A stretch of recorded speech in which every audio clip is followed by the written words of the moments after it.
Scarborough, bass fishing coach for St. Xavier High School, Louisville, Kentucky. And I've got a couple of jigs I'm going to show you today. They've been effective for me, and I hope they are for you. This particular kind of jig is called a bitsy bug. It's made by Strike King. It's a finesse jig, and my favorite size is a 16th ounce. I feel like it falls really slow, gives the fish a lot of time to look at it, and it's a very non-threatening bait. And they really seem to bite it when they'll bite almost nothing else. So I'll fish the 16th ounce. I'll also fish an 1/8 ounce if I'm trying to fish slightly deeper water, or if it's windy and I need a little more weight to cast. If I'm fishing 16th ounce, I'll almost always throw it on a medium action spinning rod. This is a 7-foot medium action Bass Pro Graphite series. It's a pretty stiff rod, which helps I think with the hook sets. On this particular bait, you need to set the hook pretty hard to get past the weed guard on this particular bait. I'm still fishing it on fairly light line, 8 or 10 pound mono. I really like green. I feel like I can get more bites on green if I'm in a lake that has a more greenish tint to it, which most seem to. So I'm going to fish this bait with some kind of plastic trailer. Here's the 1/8 ounce size in that green and brown color that I really think is a great color for more clear water situations.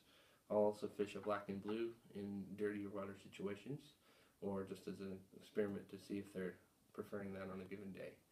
So these two I've caught quite a lot of fish on. They're pretty busted up. Two kinds of trailers I like on them. This is a woolly hogtail, the smaller version by Yum. It's got a couple little flappers on it and some little twister tail kind of appendages. It's ribbed.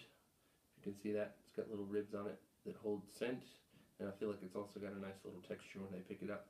They'll really hold this bait a long time.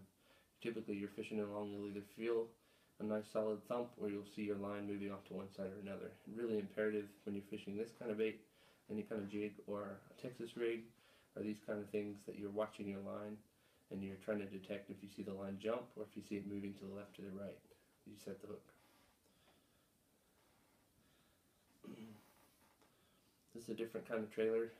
This one's good for cold water. It's more subtle action. There's not really many appendages on it. And this particular bait comes joined together. You can also pull these little flappers apart and it gives a little more action. So if you're fishing really cold water, I'll tend to leave them attached. If it's a little warmer, say above 50, 55 degrees, I might detach these so they're flapping more independently.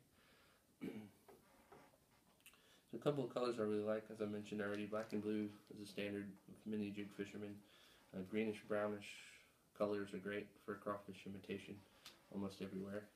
The straight green, sort of a green pumpkin kind of color, more of a straight, what do they actually call this color? I don't know if it says on there anywhere.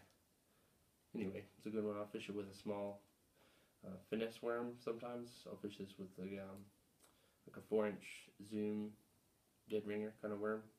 It tends to work well. I'll pinch off maybe 1 inch of it, fish about 3 inches of it on the back there as a trailer.